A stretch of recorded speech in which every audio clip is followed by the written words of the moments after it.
ఈ రోజు మనం రోస్ట్ చేసే వ్యక్తి చూపిస్తా నాగండి. ఏంట్రా ఈయన సినిమాల్లో కూడా నటించాడా? ఏంటి ఇంకా గుర్తు రాలేదా?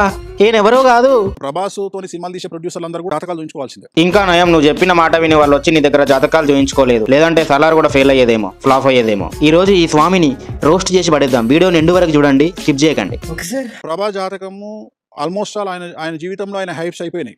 ఏంట్రా అంత బాగా జాతకం చెప్పేస్తున్నాడు, డైరెక్ట్ గా పని అయిపోయింది అన్నట్టుగా అంత స్ట్రాంగ్ గా చెప్పాడు. కానీ జరిగిందేంట్రా? సలార్కి 700 కోట్లు వచ్చాయి వితిన్ 15 days. చెప్పండి ఈడికి వెళ్ళి. సో ఇప్పుడు ప్రభాస్ తోని సినిమాలు తీసే ప్రొడ్యూసర్లు అందరూ కూడా జాతకాలు చూయించుకోవాల్సిందే. కుక్కకి మొరగడం దాని స్వభావం. ఎవడు చెప్పినా సరే అది మొరుగుతానే ఉంటది. అలాగే మనిషి కూడా ఏది పడితే అది కన్సిడర్ చేసేసి ఇదే జరుగుతుంది అని చెప్పొద్దు. ఎన్నో అఖండ జ్యోతుల మధ్య ఒక జ్యోతి విచిత్రంగా వెలిగినట్టు ఈయన చాలా విచిత్రంగా మాట్లాడతాడు అన్నమాట. ఎందుకు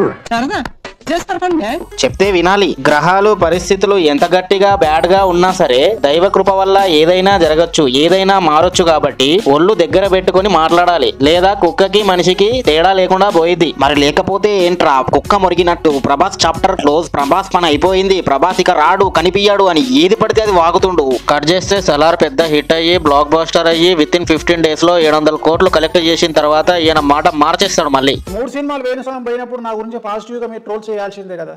మళ్ళీ పైనుంచి ఈయనే అంటాడు, మధ్యలో ప్రభాస్ కి 3 సినిమాలు పోయాయి కదా, అప్పుడు నా మీద పాజిటివ్ గా ట్రోల్ చేయొచ్చు కదా, మరి మీరు ఎందుకు వేయలేరు, నిజమైన మనుషులేనా అని అంటున్నాడు. గానీ నువ్వు ఎంత కవర్ డ్రైవ్ చేసినా గానీ ఇక్కడ మర్చిపోయేవాడు ఎవ్వడు లేడు. నువ్వేమన్నావు? ఆయన జీవితంలో ఆయన హైప్స్ అయిపోయినాయి. కష్టం, ఇంకా ప్రభాస్ కెరియర్ కష్టం. మొత్తం హోల్ కెరియర్ నే కథం అన్నావు కదయ్యా. మధ్యలో 3 సినిమాలు బొంగనే సలార్ హిట్ అవ్వగానే వచ్చి కవర్ డ్రైవ్ చేయడానికి ట్రై చేస్తావు. ఎద్దు గడ్డి తింటుంది, అలాగే నువ్వు బుద్ధి తిను. గ్రహాలు ఎలా బ్యాండ్ మారినా సరే, పరిస్థితులు సిచ్యువేషన్స్ ఎంత నెగిటివ్ గా బ్యాడ్ గా ఉన్నా సరే, మనిషి అనుకుంటే తన సంకల్పంతో తను చేసే వర్క్ ని బట్టి, హార్డ్ వర్క్ ని బట్టి ఏదైనా సాధించగలడని తెలుసుకో స్వామి. ఒక టాప్ హీరోని పట్టుకొని పని అయిపోయింది, చాప్టర్ క్లోజ్ అని ఏది పడితే అది కుక్కలాగా వాగితే దింగకుండా ఊరుకుంటారేంటి? చాలా చిన్న సినిమా, ఈశ్వర్ లాంటి సినిమా నుండి స్టార్ట్ చేయాల్సిందే తప్ప. ఇది ఎలా ఉందంటే ఆశకు అద్దుండాలి, గుద్దకి సిగ్గుండాలి, వేణుస్వామికి బుర్రలో బుద్ధుండాలి అన్నట్టుంది. మరి లేకపోతే ఏంట్రా టాప్ హీరోని పట్టుకొని మళ్ళీ చిన్న సినిమాలు ఈశ్వర్ నుంచి స్టార్ట్ చేయాలంటాడేంటి? అది చేద్దాం అనుకున్నా ఇంపాసిబుల్ కదరా. ఆల్రెడీ టాప్ హీరో కదరా, ఎంత చిన్న సినిమా తీసినా పెద్ద సినిమానే అవుతుంది కదరా. ఇది ఎలా ఉందంటే బుర్రలో ఫిలమెంట్ దిగి ఏది పడితే అది వాగుతున్నట్టుండు, లేదా వాళ్ళ ఇంట్లో ఉన్న కుక్క గరిచినట్టుంది రాత్రి పడుకున్నప్పుడు. ఇవన్నీ అంటే ప్రభాస్ జాతకంలో ఆయన గ్రాఫ్ వెళ్ళిపోయి పడిపోయింది. ఇది ఎలా ఉందంటే ప్రభాస్ జాతకంని కాస్త గోడ మీద బల్లితో పోల్చినట్టుంది. గోడ మీద బల్లి పైకెళ్ళి కింద పడ్డట్టు గ్రాఫ్ అంట పైకెళ్ళి కింద పడిపోయిందంట. ఇంచుమించు రాజమౌళి జాతకం కూడా అదే, కాకపోతే రాజమౌళికి టైం ఉంది కొద్ది. మళ్ళీ రాజమౌళి ఎందుకు వచ్చాడు మధ్యలో? కుదిరితే రాముడు జాతకం కూడా చెప్పేసేలా ఉన్నాడు ఈయన. ఇది గనక చూసి రాజమౌళి పర్సనల్ గా తీసుకుంటే నీ పరిస్థితి ఏందో చూసుకోమల్లా. అయినా టాప్ హీరో అంటే ఓకే, టాప్ డైరెక్టర్ ని కూడా పట్టుకొని విమర్శించి తక్కువ చేసి కన్సిడర్ చేసి చెప్పేయడం ఏంట్రా? బుద్ధి ఉందా లేదా నీకు? ఆ బోసిడికి సునిశ్చిత్ గడ కనబడట్లేదని ఆనందిస్తున్నా, మళ్ళీ నువ్వు వచ్చావేంటి మధ్యలో? ఏది పడితే అది కన్సిడర్ చేసి చెప్పేస్తున్నావు, ఫేక్ రియలీ ఫేక్ అని చెప్పి. మీరు జాతకం అనే బుక్ తీసుకొని పెంట మీద ఫోకస్ చేసే బదులు పంట మీద ఫోకస్ చేస్తే బాగుంటది. జరిగింది వేరు స్వామి, నువ్వు దేవుడు ఏంటి? దేవుడు మధ్యలో ఎందుకు వచ్చాడు? మళ్ళీ దేవుడిని తీసుకొచ్చి నీతో ఎందుకు పోల్చుకుంటున్నావు? వీధి చివరన ఉన్న కుక్కలాగా ఏది పడితే అది కన్సిడర్ చేసి చెప్పేవాడివి. దేవుడికి నీకు ఏమైనా సంబంధం ఉందా? రాధేశ్యామ్ నీ స్టోరీ తీసాడు రాధేశ్యామ్ అన్న. ఇది మాత్రం కరెక్ట్ గా చెప్పావు, రాధేశ్యామ్ నీ స్టోరీనే. అందుకే ప్రభాస్ చరిత్రలోనే అత్తర్ ఫ్లాప్ అయి కూర్చుంది అది. నువ్వు చాలా గొప్పవాడు, నన్ను ట్రోల్ చేయాలిగా మీరు. తాగుబోతాడు, తాగిన తర్వాత మాట్లాడినవన్నీ తాగింది దిగిన తర్వాత మర్చిపోయినట్టు ఈయన కూడా ఏది పడితే అది మాట్లాడి ఇప్పుడు ఏమీ తెలియనట్టు కవర్ డ్రైవ్ చేస్తుండు. ప్రభాస్ పని అయిపోయింది, రాజమౌళి చాప్టర్ క్లోజ్ అని చెప్పి ఓవల్ కెరియర్ ని పాయింట్అవుట్ చేసి జడ్జి చేసి ఇప్పుడు ఏమీ తెలియనట్టు కవర్ డ్రైవ్ చేస్తున్నావేంది? వీధి చివరన కుక్క మురిగినట్టు మురిగి, తాగుబోతోడు తాగిన తర్వాత వాగినట్టు వాగి ఇప్పుడు ఏమీ తెలియనట్టు బిహేవ్ చేయకు. టాలీవుడ్ సూపర్ స్టార్ అయినటువంటి హీరో రాబోయే కాలంలో చిత్ర పరిశ్రమ నుండి నిష్క్రమించే అవకాశాలు కనిపిస్తా ఉన్నాయి. ఈయన మళ్ళీ సూపర్ స్టార్ అంటుంటాడు అని చెప్పి మహేష్ బాబు అని అనుకోవచ్చు మీరు, కాదు ఈయన మళ్ళీ మాట్లాడేది ప్రభాస్ గురించే. అంటే ఆరోగ్యపరమైన ఇబ్బందులతో అంటున్నావు, రావట్లేదా? ఏదైనా చెప్పుదాము, ఏది పడితే అది వాగి కన్సిడర్ చేసి చెప్పేద్దాము అంటే రావట్లేదా?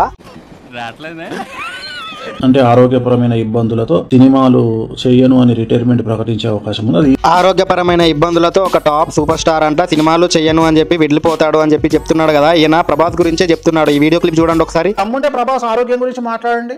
ఇంకా మీకు నేను చెప్పాల్సిన అవసరం లేదనుకుంటా ఈయన ఎవరి గురించి మాట్లాడాడు. అయినా ఆరోగ్యానికి జాతకానికి సంబంధం ఏముందిరా? దమ్ముంటే ప్రభాస్ ఆరోగ్యం గురించి మాట్లాడండి. సలార్ లో బాడీ చూపించండి, ఆరోగ్యంగా ఉన్నాడో లేడో తెలుస్తుంది ఆయనకి.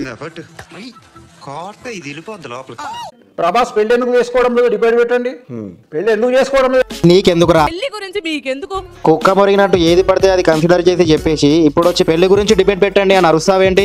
పెళ్లి గురించి వాళ్ళు చూసుకుంటారు కదా, మీకెందుకు? ఇలాంటి వాడే ఒకడు లవడా లేకపోయినా లవర్ గురించి మాట్లాడాలంట. ఈ సంవత్సరం అవచ్చు, నెక్స్ట్ ఇయర్ ఈ సంవత్సరమో వచ్చే సంవత్సరమో కాదు, నువ్వు ఇలాగే కంటిన్యూ చేశావంటే ఫ్యాన్స్ అందరూ వచ్చి నీ నోట్లో లవడా పెడతారు. మళ్ళీ ఏది పడితే అది మురిగింది నువ్వు, వాగింది నువ్వు, మళ్ళీ వచ్చి పర్సనల్ విషయాలు తీసుకొని వచ్చి పెళ్లి గురించి మాట్లాడడం తప్పు. పైనుంచి వచ్చి పెళ్లి గురించి డిబేట్ పెట్టండి, ఆరోగ్యం గురించి డిబేట్ పెట్టండి, చూసుకుందాం అంటున్నావు. బుద్ధి ఉందా నీకు? బుద్ధి గడ్డి తినిందా లేదా? బ్రెయిన్ ఎక్కడైనా పడేసుకున్నావా? ఓ మొన్న గ్రౌండ్ లో ఒక గొర్రె బ్రెయిన్ పడిపోయింది, అరే గొర్రె బ్రెయిన్ లా ఉంది అనుకున్నది నీదేనన్నమాట.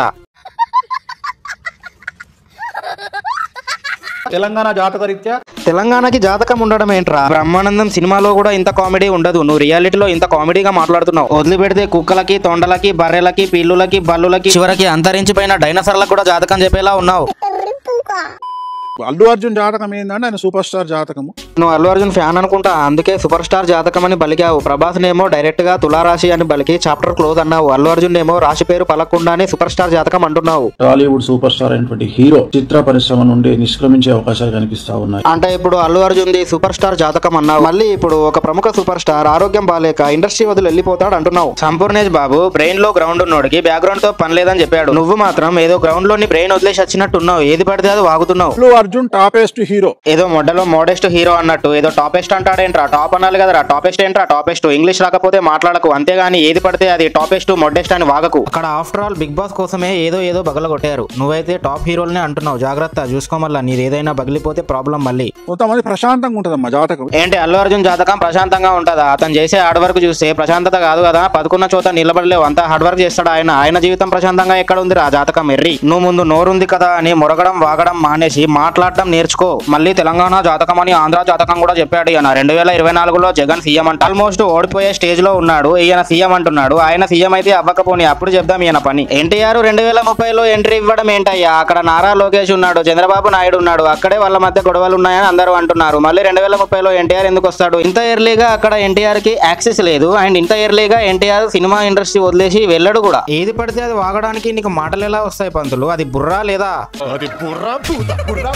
ఆన్ స్క్రీన్ ఏమో పసుపు పంచా వేసుకొని తనని తాను పంతుల్లాగా కెమెరాల ముందు ఎక్స్పోజ్ చేసుకుంటాడు. ఆఫ్ స్క్రీన్ ఏమో జీన్ పాయింట్లు, నైట్ పాయింట్లు, గ్లాసులు, టీ షర్టులు వేసుకొని పోజ్ మింగుతా ఉంటాడు. ఇదేదో జాతకాలు చెప్పే శాల్తీలా లేదు, జాతకాలు చెప్పే జాతులందంగా శాల్తీలా ఉంది. అంటే చూస్తుంది చెప్తున్నాను భయ్య, ఏది పడితే అది వాగుతాడు. ఎందుకు వాగుతాడో తెలియదు, బుర్రలో ఫిల్మెంట్ ఉందో లేదో మనకు తెలియదు. కొత్తగా పెళ్ళైన లావణ్య త్రిపాఠి, వరుణ్ తేజ్, సో ఇద్దరు జాతకాల్లో గురువు శుక్రుడు నీచంగా ఉన్నాడు కాబట్టి నాకు తెలిసి వాళ్ళు కూడా రేపు పొద్దున ఫ్యూచర్ లో కలిసి ఉండే అవకాశాలు లేవు. వాళ్ళది 6 ఏళ్ల ప్రేమ గాథ, 6 ఏళ్ల నుంచి ప్రేమించుకొని ఇప్పుడు పెళ్లి చేసుకున్నారు. వాళ్ళు ఎందుకు విడిపోతారు చెప్పు నాకు? నువ్వు మాట్లాడేవన్నీ చూస్తుంటే నువ్వు పంతులు, ఆ దేవుడే వచ్చి నేను డిస్ట్రాయ్ చేయకుండా చూసుకో.